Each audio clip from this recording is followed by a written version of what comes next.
नमस्कार, मी राहुल कुलकर्णी. एनडीटीव्हीमध्ये तुमचं स्वागत आहे. पुन्हा तीच विनंती, आमचं युट्यूब चॅनल सबस्क्राईब करा, बेल आयकन दाबा आणि आम्ही सगळ्याच सोशल मीडिया प्लॅटफॉर्मवरती आहोत. आणि सगळ्यात महत्त्वाचं काय तर व्हिडिओ शेवटपर्यंत बघा. बरेच प्रेक्षक एकतर शीर्षक बघतात, जसं आता मी 2 मुद्दे ट्रॅक केलेत. हा जो नागपूरच्या घटनेचा जो एफआयआर आहे, ज्याची कॉपी आता माझ्याकडे आहे, छोटा आहे का, तो 18 पानी एफआयआर आहे. तर ते तपशील देत असताना त्या तपशिलाचे संदर्भ समजून घेत असताना आधीच्या काही घटना पण नीट समजून घेणं गरजेचं आहे. जसं स्वतःच मुख्यमंत्र्यांनी असं म्हटलं की छावा चित्रपटामुळे महाराष्ट्रामध्ये एक प्रकारची अशी वातावरण निर्मिती झाली होती. खरं तर हा प्रतिप्रश्नही होऊ शकतो की छावा चित्रपट रिलीज झाल्यानंतरच्या मधल्या काळामध्ये कुठेच काही झालं नाही, पण त्यानंतर मात्र वेगळ्या पद्धतीची वक्तव्य आणि खास करून सत्ताधारी पक्षाची वक्तव्य आल्यानंतर त्याच्यामध्ये फ्यूल कुणी टाकलं. ऑब्व्हियसली नितेश राणे यांच्याबद्दल अनेक जणांचे आक्षेप आहेत. अबू आझमीनी वक्तव्य जी केली त्यामुळे सुद्धा ते फ्यूल झालं. त्यामुळे चित्रपटाचा किती संबंध आहे आणि जे वातावरण तयार झालेलं होतं त्याची राजकीय कारणं, राजकीय हित साधण्याचा किती प्रयत्न झाला, असा खरं तर प्रश्न असू शकतो. आणि निसंदिग्धपणे ज्या पद्धतीची वक्तव्य राजकारण्याकडून झालेली आहेत त्यामुळे वातावरणात एक प्रकारचा तणाव होता, ते स्पष्टपणे दिसत होतं. दुसरा भाग आहे तो असा की त्या दिवशी प्रत्यक्षात काय घडलं. कारण आता असं दिसतं आहे, जसं असादुद्दीन ओवैसी म्हणतात त्याप्रमाणे, की बजरंग दल, व्हीप ह्या संघटनांनी महाराष्ट्रभरामध्ये 17 तारखेला खुलताबाद इथली औरंगजेबाची कबर काढण्यासंदर्भामध्ये आंदोलन करण्याची भूमिका जाहीर केली आणि त्यानंतर ते आंदोलन झालंय. परंतु नागपूरमध्ये मात्र जे ओवैसींनी ऑन रेकॉर्ड सांगितलं त्याप्रमाणे कुराणमधल्या काही गोष्टीचा उल्लेख असलेल्या आयाती वगैरे त्या जाळल्या गेल्या. प्रत्यक्षात पोलिसांनी असं म्हटलं की असं झालेलं नाही, ती एक अफवा होती. पण मग मधल्या काळामध्ये तो आंदोलनाचा भाग झाला. त्यानंतर 5 ते 6 तास कुठे काही घडलं नाही आणि नंतर मात्र जेव्हा दगडफेक झाली त्या मधल्या काळामध्ये इंटेलिजन्सचं जे कम्प्लीट फेल्युअर नागपूरसारख्या शहरात, की जिथे मुख्यमंत्री स्वतः गृहमंत्री आहेत त्यांच्या शहरातल्या, त्यामुळं एकतर क्रिया घडली आणि त्याला प्रतिक्रिया आली, हे तर मान्यच करायला लागेल. पण म्हणून काही एफआयआर मधली गोष्ट गौण ठरत नाही. कारण आता हा जो 18 पानाचा एफआयआर आहे तो एफआयआर न्यायालयामध्ये जाणार आहे आणि जसा एफआयआर आहे तसाच तपास असणार आहे. त्यामुळे त्या तपासाच्या अनुषंगाने या गोष्टी पोलिसांना सांगाव्या लागतील. आणि एक मोठी तफावत जी पोलीस प्रमुख आणि नागपूरच्या माध्यमांना सांगितली आणि मुख्यमंत्र्यांनी विधिमंडळामध्ये जे सांगितलं त्याच्यात दिसते आहे. एक म्हणजे जेव्हा ती सगळी दगडं विटा दिसल्या तेव्हाच हा प्रश्न अनेकांच्या मनात आला होता. कारण आज नॅशनल एनआयए इन्व्हेस्टिगेशन एजन्सी ही याचा शोध घेते आहे की काश्मीरमध्ये जशा पद्धतीनं स्टोन पेल्टिंगच्या पूर्वी घटना घडायच्या त्याच्यात आणि याच्यामध्ये सिमिलरिटी आहे का, किंवा एटीएस सुद्धा ह्या अनुषंगाने काही गोष्टी करू शकते.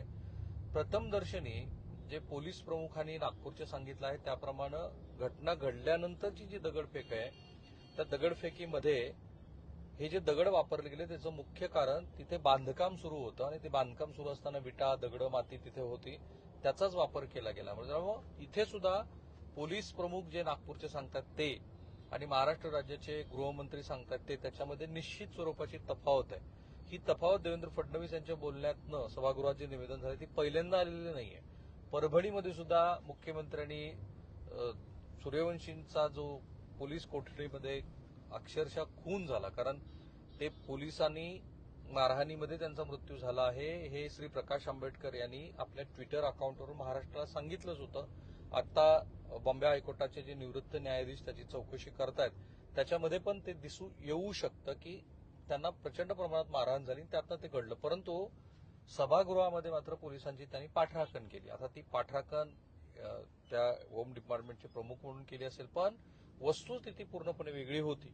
इथे प्रथमदर्शनी तरी सभागृहामध्ये मुख्यमंत्र्यांनी दिलेली माहिती आणि नागपूरच्या पोलीस प्रमुखांनी सांगितलेली माहिती याच्यामध्ये निश्चित तफावत आहे. एक दुसरं, ज्या पद्धतीचं वातावरण महाराष्ट्रामध्ये तयार झालं त्यानंतर ही घडलेली घटना आहे. त्यामुळे निव्वळ एफआयआर वरती जाऊन चालणार नाही की एफआयआर ह्या घटनेत असं घडलं, पण त्याच्या आधीची जी पृष्ठभूमी आहे ती पृष्ठभूमी नीट लक्षात घ्यायला हवी. एवढं सांगितल्यानंतर सुद्धा एफआयआर महत्वाचा आहे.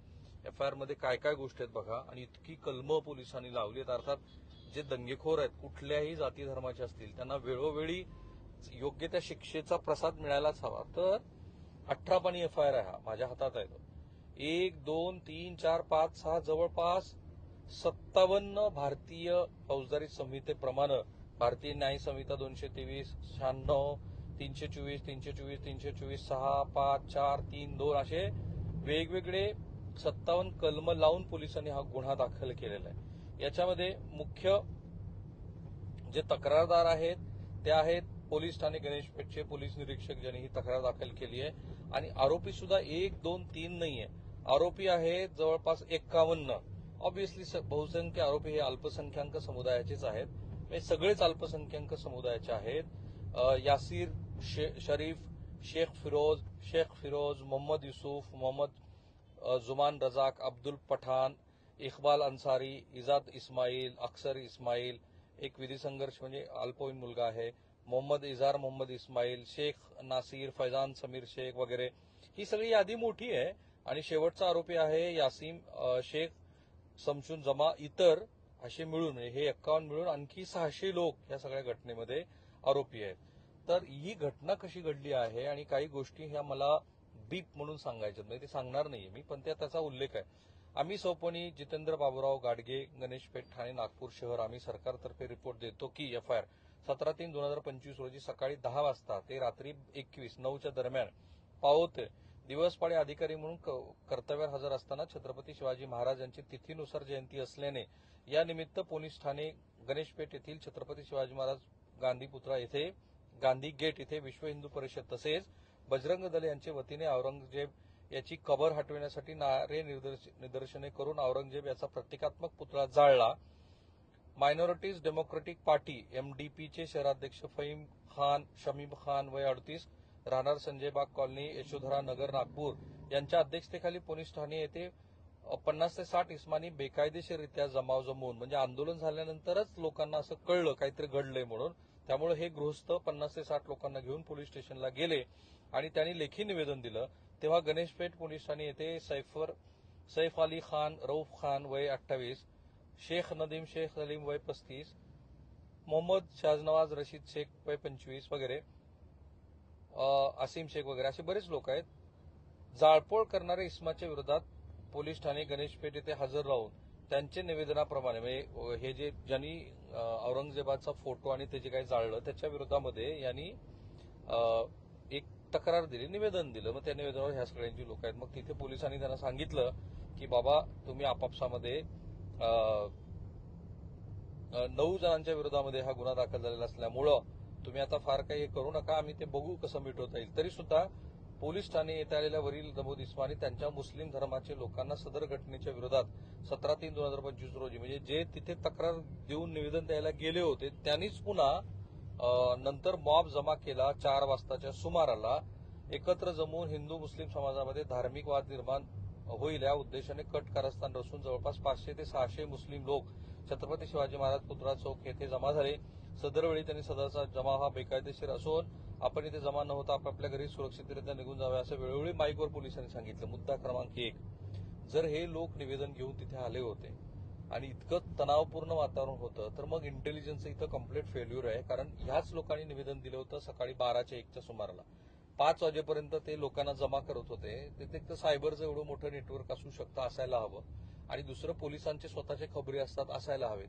त्यांचं हे फेल्युअर आहे. आणि इथे श्री मच्छिंद्र पंडित जे पोलीस निरीक्षक आहेत ते सांगत होते वगैरे वगैरे, तरी देखील नमूद जमावातील कोणीही सदस्य काही ऐकण्याच्या मनस्थितीत नव्हता.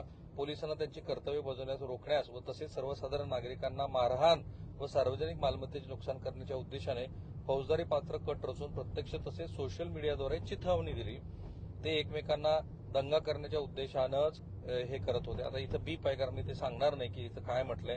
हे एफआयआरचा भाग असला तरी तो एक प्रकारे चिथावणीखोरच भावना आहे. पोलिसांच्या प्रती सुद्धा अप्रितीची भावना पसरवली गेली. आणि महत्वाचा मुद्दा काय की 2 धर्मामध्ये शत्रुत्व निर्माण व्हावं वगैरे. पोलिसांनी धक्का हातबुक्कीने दगडाने घातक शस्त्राने पोलिसांना मारहाण करण्यात आली. आणि आता मात्र जी गोष्ट या सगळ्या जमावाच्या विरोधात अत्यंत कडक शासन त्यांना व्हावं अशी आहे, ती अशी आहे की सो अँड सो एक पोलीस महिला कर्मचारी, त्यांचं नाव नाही सांगणार, यांना महिला अंमलदार येते, यांना अंधाराचा फायदा घेत लैंगिक